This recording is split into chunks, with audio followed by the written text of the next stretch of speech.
since the Hamas attack that killed 1,200 people and where hostages were taken. As South Africa, we have condemned this attack.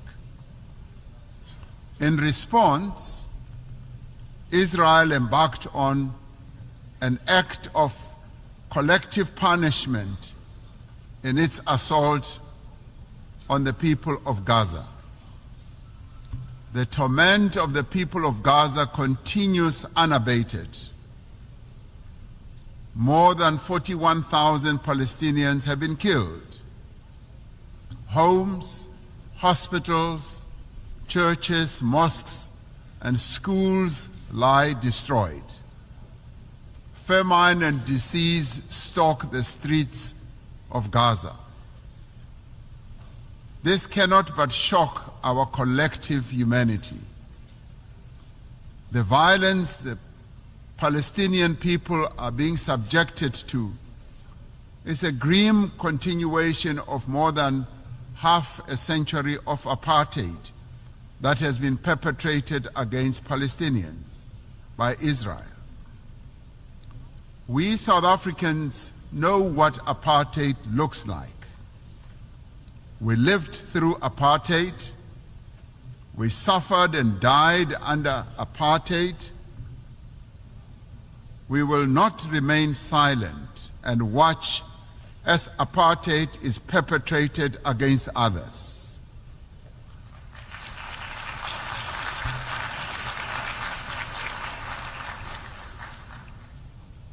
Through the United Nations and the instruments it wields, we must end the suffering that Palestinians are being subjected to.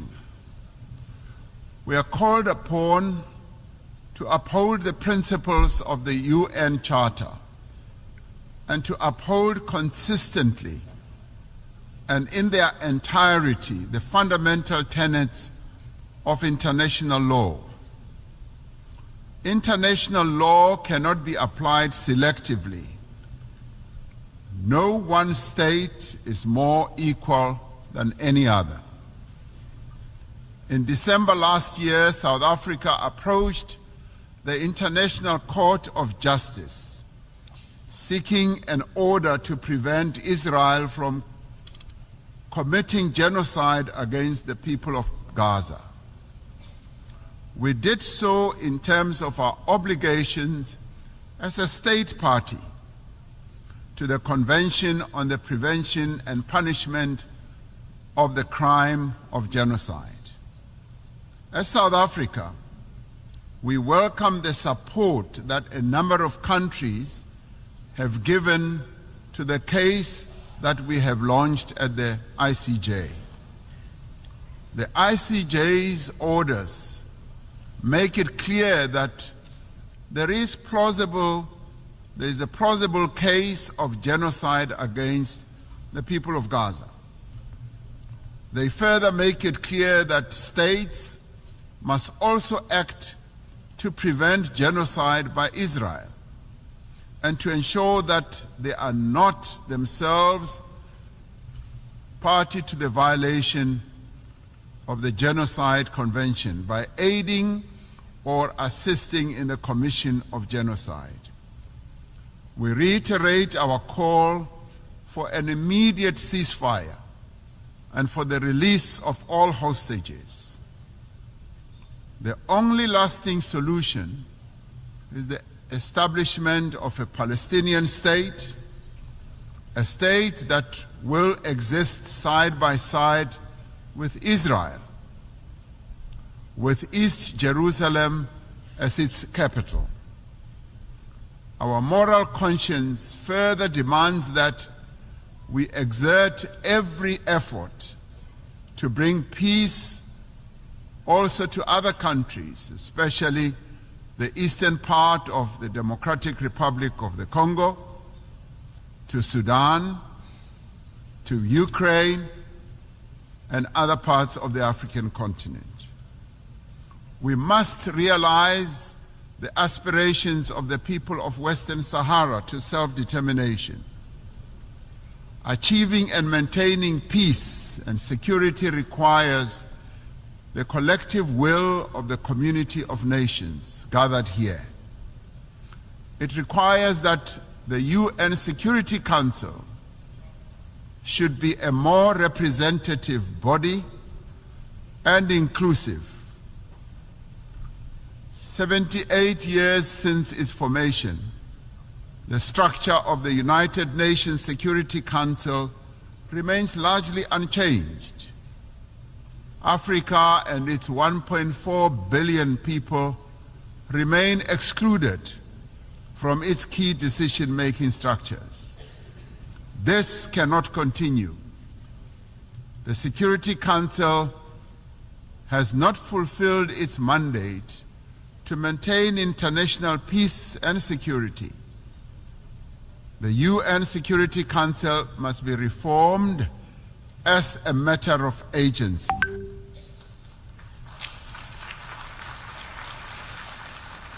We would like to see the Security Council being more inclusive so that the voices of all nations can be heard and be considered. It cannot remain an exclusive club of just 5 nations to the exclusion of the many nations in the world. Africa stands ready to play its role in building a safer global order by participating in the work of the UN Security Council on the basis of respect and acceptance.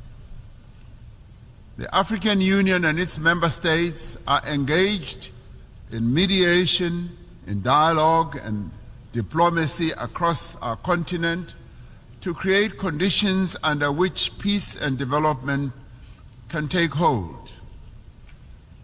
There must be greater collaboration between the United Nations and the African Union towards resolving a number of conflicts and also in addressing the root causes of conflicts that continue to rage. Pandemics and endemics pose a serious threat to us all. We are concerned by the spread of mpox across the world and in Africa in particular.